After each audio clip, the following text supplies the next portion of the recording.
Operation కగార్ని 2026 మార్చి కల్లా అంతం చేస్తామంటున్నారు. దీనిపైన మీ వీసీకే పార్టీ ఏం చెప్తున్నారు? మీ స్టాండ్ ఏంటి? ఆపరేషన్ కగార్ని అంతం చేయడం కాదు.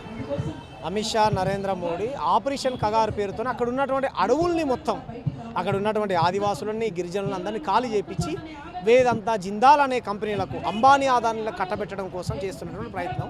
ఇది ఆపరేషన్ కగార్గా మనం చూడకూడదు. అమాయకమైనటువంటి గిరిజన ఆదివాసు ప్రజల్ని చంపుతున్నటువంటి ఆపరేషన్గా భావించాలి. కాబట్టి నిజంగా ఆపరేషన్ కగారు నక్సలైట్లు ఉంటేనే గనక ఇంత టెక్నాలజీ ఉన్నది కదా బ్రదర్. నేనేమంటున్నా, పట్టుకోవడం చేత కదా. నరేంద్ర మోడీకి, అమిత్ షాకు నిజంగా వాళ్ళు తీవ్రవాదులై గతంలో 100 మంది పోలీసులను చంపిర్రు, బాంబులు పెట్టిర్రు, బస్సులు పేల్చిర్రు, రకరకాల ఆరోపణలు చేస్తూ ఉన్నారు కదా. నిజంగా అటువంటి తీవ్రవాదులు ఉంటే కనుక మీరు నిజంగా నక్సలైట్లకు అటువంటి ముద్ర వేస్తారు కదా, రెడ్ హ్యాండ్గా పట్టుకొని వచ్చి కోర్టులో ప్రవేశపెట్టు, శిక్షలు వేయి. నువ్వు ఎందుకు చంపుతున్నావు? బికాజ్ ఆఫ్ వాళ్ళ తరపున మాట్లాడుతున్నటువంటి గొంతులను నొక్కేయడం కోసం నువ్వు ఆపరేషన్ కగార్ అనే ఒక పేరు చెప్పి దానికి ఒక దుర్మార్గమైనటువంటి పన్నాగానికి నువ్వు పూనుకొని ఆ అడవుల్ని మొత్తం పెట్టుబడిదారులకు కట్టబెట్టడం కోసం నువ్వు చేస్తున్నాడు అనుకుంటురా. కాబట్టి దీన్ని 100% మా పార్టీ మేము వ్యతిరేకిస్తాం. ఓకే, ఇప్పుడు నక్సలైట్లు పోయి అడవిలో ఉంటే వాళ్ళ ద్వారా సమాజానికి కావచ్చు ఏం ప్రయోజనం?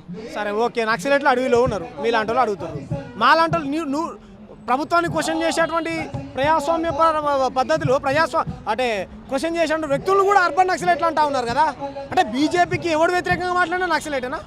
అడవులు ఉండేటోడు నక్సలైట్ బ్రదర్, రైట్ ఒప్పుకుంటా. నేనైతే అడవి లేను కదా. మరి ఇక్కడ మాట్లాడేటోళ్ళు అందరూ నక్సలైట్లా? వాళ్ళంతా ప్రజాస్వామ్యవాదులే కదా.